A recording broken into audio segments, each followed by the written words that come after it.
পরম করুণাময় অসীম দয়ালু আল্লাহর নামে।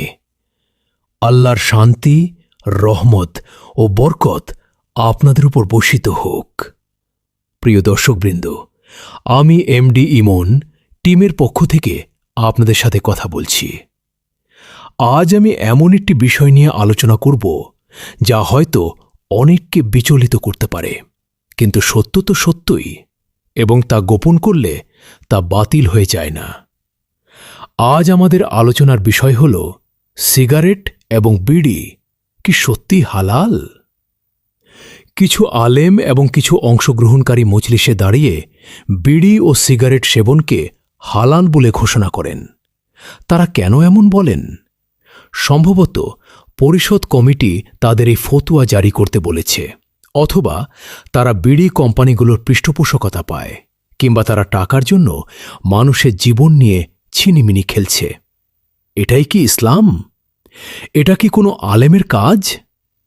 আল্লাহর কসম, এটা কোনো আলেমের কাজ নয়, বরং এটা এমন এক প্রতারণা যা মানুষকে ধ্বংসের দিকে নিয়ে যায়। আসুন আমরা পবিত্র কোরআন থেকে এর সরাসরি প্রমাণ দেখি। সূরা আল মাইদা ৫ নম্বর সূরার ৯০ নম্বর আয়াতে আল্লাহ তাআলা বলেন, হে মুমিনগণ, নিশ্চয়ই মদ, জুয়া, মূর্তিপূজার বেদী এবং ভাগ্য নির্ণায়ক তীর শয়তানের কাজের অন্তর্ভুক্ত অপবিত্রতা মাত্র। সুতরাং তোমরা এগুলো থেকে দূরে থাকো, যাতে তোমরা সফলকাম হতে পারো। সূরা আল মায়দা ৫ম সূরার ৯০তম আয়াত। শুনুন আমার ভাই, আল্লাহ তাআলা এখানে রিজুসুন বলেছেন, যার অর্থ অপবিত্রতা, এবং তিনি বলেছেন মিন আমালিশ শাইতান, যার অর্থ শয়তানের কাজ। এখন আমাকে বলুন, তামাক এবং সিগারেট কি নেশা সৃষ্টি করে না? হ্যাঁ। মানুষ যদি এগুলো ব্যবহার না করে, তাহলে কি তারা পাগলের মতো আচরণ করে না? হ্যাঁ। তাহলে এগুলো কি নেশা জাতীয় দ্রব্য নয়? হাদিসে আল্লাহ রাসূল সাল্লাল্লাহু আলাইহি ওয়াসাল্লাম স্পষ্টভাবে বলেছেন, প্রত্যেক নেশা জাতীয় দ্রব্যই মদ, খামর, এবং প্রত্যেক মদই হারাম। সহিহ মুসলিম হাদিস নম্বর ২০০৩। বর্ণনাকারী আব্দুল্লাহ ইবনে ওমর রাদিয়াল্লাহু আনহু। কোন জিনিস একজন মানুষকে এর দাস বানিয়ে দেয়, যা ছাড়া সে বাঁচতে পারে না, যা তার বিবেক ও বিচারবুদ্ধি কেড়ে নেয়, তা কিভাবে অনুমোদিত হতে পারে? কোন ভিত্তিতে? এবার আসুন আমরা দ্বিতীয় আয়াতটি দেখি। সূরা আল বাকারার ১৯৫ নম্বর আয়াতে আল্লাহ তাআলা বলেন, আল্লাহর পথে ব্যয় করো এবং নিজ হাতে নিজেদের ধ্বংসের দিকে নিক্ষেপ করো না, আর সৎকর্ম করো, নিশ্চয়ই আল্লাহ সৎকর্মশীলদের ভালোবাসেন। সূরা আল বাকারা ২য় সূরার ১৯৫তম আয়াত। ভাই, এই আয়াতটি নিয়ে মনোযোগ সহকারে চিন্তা করুন। আল্লাহ তাআলা বলেন, ধ্বংসের দিকে দ্রুত অগ্রসর হয় না। ভারতীয় সিগারেট পান করার অর্থ কি? এর অর্থ হল জেনে বুঝে নিজের ফুসফুসের ক্ষতি করা, জেনে বুঝে নিজের হৃৎপিণ্ডকে দুর্বল করা, এবং জেনে বুঝে ক্যান্সারকে আমন্ত্রণ জানানো। এটি ধ্বংসের দিকে সরাসরি ছুটে যাওয়া। এবার আসুন দেখি বিজ্ঞান কি বলে। এমডি ইমন টিম তাদের গবেষণার মাধ্যমে কি আবিষ্কার করেছে তা শুনুন।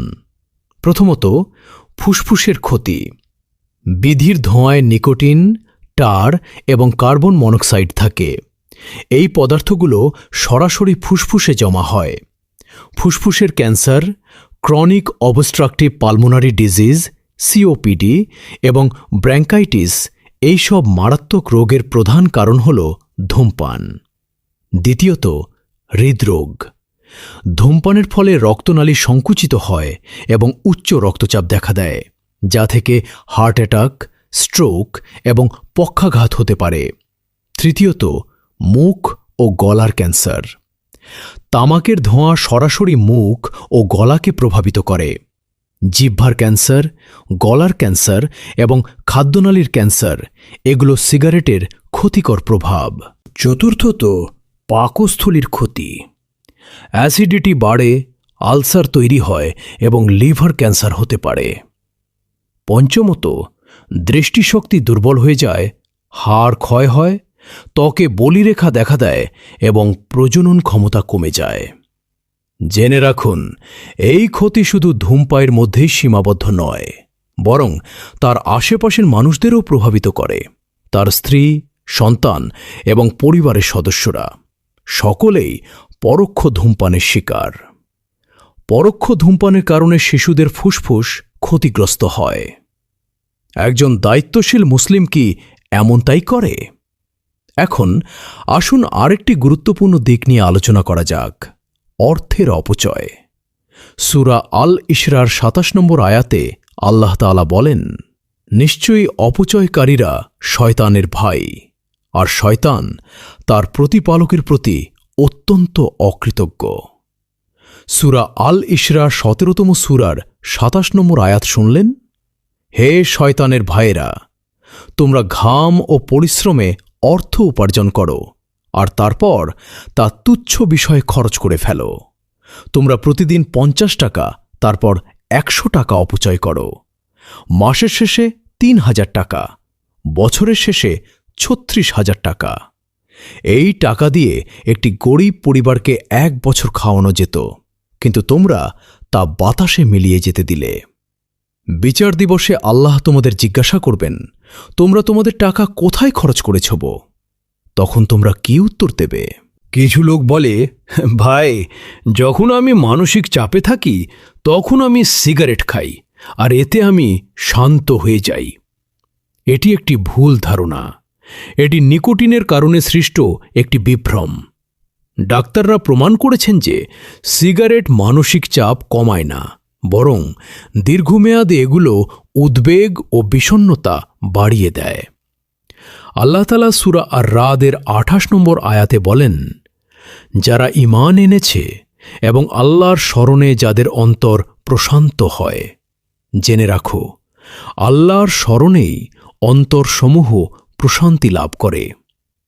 সূরা আর-রাদ ১৩তম সূরার ২৮তম আয়াত। আপনি কি শান্তি চান? আল্লাহকে স্মরণ করুন, প্রার্থনা করুন, কুরআন পড়ুন, প্রার্থনা করুন, এটাই প্রকৃত শান্তি। সিগারেটের ধোঁয়ায় কোনো শান্তি নেই, এটা ক্যান্সার, এটা ধ্বংস। আপনাকে আরও একটি ভয়ঙ্কর কথা বলি। আজকাল সোশ্যাল মিডিয়ায় একটি ট্রেন্ড চলছে। আপনি যখন একা থাকেন বা কঠিন সময়ের মধ্যে দিয়ে যান, তখন সিগারেট ধরানোর ছবি বা ছোট ভিডিও পোস্ট করেন। এটাকে কুল এবং ট্রেন্ডি বলে মনে করা হয়। বন্ধু, এটা কোনো ট্রেন্ড নয়, এটা একটি বিষাক্ত সংস্কৃতি। এটা দেখে কিশোর কিশোরী এবং তরুণ তরুণীরা প্রভাবিত হয়। যেমন পাপ করা একটি অপরাধ, তেমনি তা প্রচার করাও অপরাধ। এবার সেই সব আলেমদের কথা বলা যাক যারা বলেন সিগারেট এবং বিড়ি হালাল। বন্ধু, তারা কার জন্য ফতোয়া জারি করছে? আল্লাহর জন্য নাকি টাকার জন্য? কোরআন বলে এগুলো ক্ষতিকর, হাদিস বলে এগুলো হারাম এবং চিকিৎসা বিজ্ঞান বলে এগুলো মারাত্মক। অথচ যারা এগুলোকে জায়েজ বলে, তারা মানুষকে জাহান্নামের দিকে নিয়ে যাচ্ছে। আল্লাহই সবচেয়ে ভালো জানেন। কিন্তু তুমি একজন সাধারণ মানুষ হিসেবে জানো যে যা ফুসফুসের ক্ষতি করে, হার্ট ব্লক তৈরি করে, ক্যান্সারের কারণ হয় এবং পরিবারের ক্ষতি করে, তা কোনো অবস্থাতেই জায়েজ হতে পারে না। আপনার শরীর আল্লাহর দেওয়া এক আমানত, তাই এই আমানতের সাথে বিশ্বাসঘাতকতা করবেন না। আপনার জীবিকা আল্লাহর দেওয়া এক আশীর্বাদ, তাই এই আশীর্বাদকে বিলীন হতে দেবেন না। আপনার পরিবার আপনার দায়িত্ব, তাই তাদেরকে পরোক্ষ ধূমপানের শিকার বানাবেন না। আর আপনার বিশ্বাস আপনার সবচেয়ে মূল্যবান সম্পদ, তাই একটি সিগারেটের জন্য একে দুর্বল করবেন না। হে আল্লাহ, আমাদের সকলকে এই ভয়াবহ আসক্তি থেকে রক্ষা করুন। আসক্তদেরকে তা ত্যাগ করার শক্তি দিন এবং যারা মিথ্যা ধর্মীয় বিধান দিয়ে মানুষকে পথভ্রষ্ট করে, তাদের সঠিক পথ দেখান। আমিন। আল্লাহ আপনাকে নিরাপদে রাখুন। तेरी रहमत का है कोई ना हद ना सरहद, दुनिया में भी रहमत आखिरत में भी रहमत, तूने लिखा अपने ऊपर रहमत या रब।